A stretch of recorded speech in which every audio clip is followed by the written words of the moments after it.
जय सीताराम। मंगलम भगवान विष्णु, मंगलम गरुड़ध्वज, मंगलम पुंडरीकाक्ष, मंगलाय तनोहरि। देखिए, कोई भी जब हम पाठ करते हैं तो हमको पहले गणेश जी का ध्यान करना चाहिए और हमको पंच देवता का स्मरण करना चाहिए। पूजन विधि भी हमने अपने वीडियो में बताया है, लेकिन हमको वाचन कैसे करना है मेरे वीडियो में इसी पे फोकस है। अब जैसे रामायण का अखंड पाठ करते हैं, चाहे नॉर्मल हम डेली पढ़ते हैं, तो पाठ को पूरा करने का, जैसे कि आप 9 डेज़ में भी इसको पूरा कर सकते हैं। जैसे जिसको नवान पारायण के विश्राम स्थान, नवान पारायण 9 दिन में भी इसको हम पूरा कर सकते हैं। मास पारायण के विश्राम, मास में 1 महीने में भी हम इसको पूरा कर सकते हैं। तो जिसमें जिसको जितना समय हो उतना प्रभु के लिए हमको समय देना चाहिए।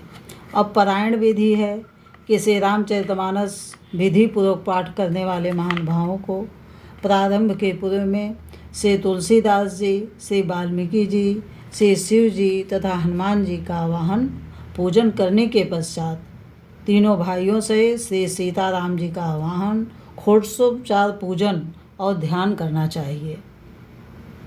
इसमें सब कुछ दिया हुआ है। तंत्र पाठ का आरंभ करना चाहिए। सबके आह्वान, पूजन और ध्यान के मंत्र क्रमशः नीचे दिए हुए हैं। तो आपको ये संस्कृत आता है तो पढ़ना है, नहीं तो ऐसे ही नाम लेकर के और हाथ जोड़ लेना है और जोड़ के आगे का अपना कार्य करना है। ये आवाहन मंत्र है, इसको आप पढ़ सकते हैं। जैसे तुलसी का नमस्तुभ्य मिहा गच्छ शुचिव्रत नैऋत्य उपविश्य एदम पूजनम प्रतिगृहाताम। तो ऐसे ही हम सबको ओम तुलसीदासाय नमः, ओम वाल्मीकाय नमः, ओम गौरीपतये नमः, ओम श्रीपत्निकाय लक्ष्मणाय नमः, ओम पत्निकाय शत्रुघ्नाय नमः, ओम श्री पत्निकाय भरताय नमः, ओम हनुमते नमः। तो इस तरह से हमको उच्चारण करके और षोडशोपचार का हमको विधि पूरा करना चाहिए। आचमन करना चाहिए हमको। श्री सीतारामाभ्याम नमः, श्री रामचंद्राय नमः, श्री रामभद्राय नमः।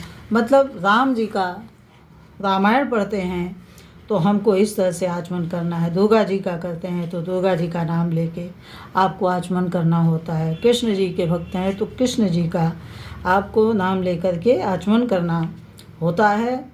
बात एक ही है, एक ही रूप है प्रभु का, एक ही प्रभु हैं, उनका अलग अलग रूप है, ध्यान है। और अर्थ करन्यास आपको करना चाहिए, इसमें दिया गया है। अर्थ करन्यास का मतलब क्या है कि आपकी 5 जो अंगुली हैं, जैसे अंगुष्ठाभ्याम नमः, तर्जनीभ्याम नमः, मध्यमाभ्याम नमः, अनामिकाभ्याम, कनिष्ठिकाभ्याम नमः, इस तरह से करके हम इसको, और फिर करतल भ्याम नमः, इसको हम पूजा करें। पहले हम पूरे अपने शरीर को प्रभु का ध्यान हम समर्पित करते हैं। उसके बाद अब हृदयानास है, हृदयानास फिर हृदय पे अपने हाथ रखें, हृदय को, फिर सिर को, शिखा को, कौचाय होम, नेत्र को और अस्ताय फट। तो इस तरह से आपको अपने पूरे शरीर को पहले जागृत करना होता है और फिर ध्यान करते हैं। इस तरह से ये ध्यान का भी यहाँ पे मंत्र आपको ये दिया हुआ है। और फिर उसके बाद मैं भी चलती हूँ फिर पाठ पे, मेरी वीडियो ज़्यादा लंबी हो जाएगी। और अब देखिए, अभी ये पाठ कैसे करते हैं। पाठ में पहले संस्कृत दिया हुआ है। यदि संस्कृत नहीं आता है, आपको पढ़ने में कठिनाई है, तो नीचे ये जो हिंदी में अक्षर दिया हुआ है, इसको हम पढ़ लेंगे तो वही बोध होगा। बस आपका भाव प्रभु के चरणों में होना चाहिए। वो तो भाव देखते हैं, आप कैसे भी कहें वो आपको अपना लेते हैं। एक वही हैं जो आपको किसी भी रूप में स्वीकार लेते हैं। ये तो हम मनुष्य रूप हैं जो घृणा भाव रखते हैं।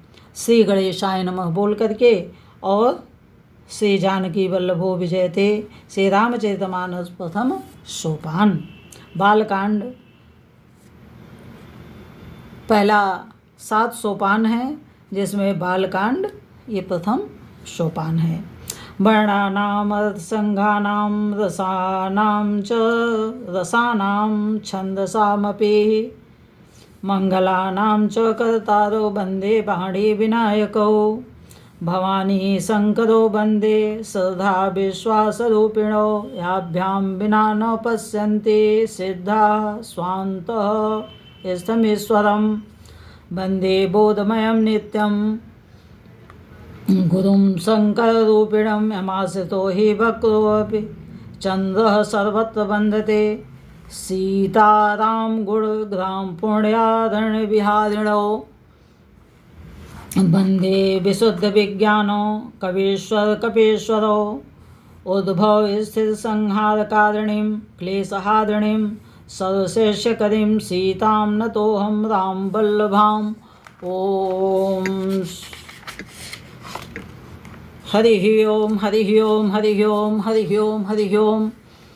ये यन्माया वसवर्तिः विश्वमखिलं ब्रह्मादिदेवासुरा यत्सत्त्वादमृषे भाति सकलं व्रजो यथा हे भ्रमः यत्पादपल्लवमेकमेव हि भवाम्भोधेयस्य तिरसावतां वन्देऽहं तं शेषकारणपरं रामाख्यमीशं हरिं नानापुराणनिगमागम सम्मतं यद् रामायणे निगदितं क्वचिदन्त्यतोऽपि स्वान्तः सुखाय तुलसी रघुनाथगाथा भाषा निबन्ध मतिमञ्जलमातनोति। बोलिए श्री रामचंद्र की जय। इसी तरह से हमको वाचन करना चाहिए और आगे के वीडियो में मैं बताऊंगी आपको।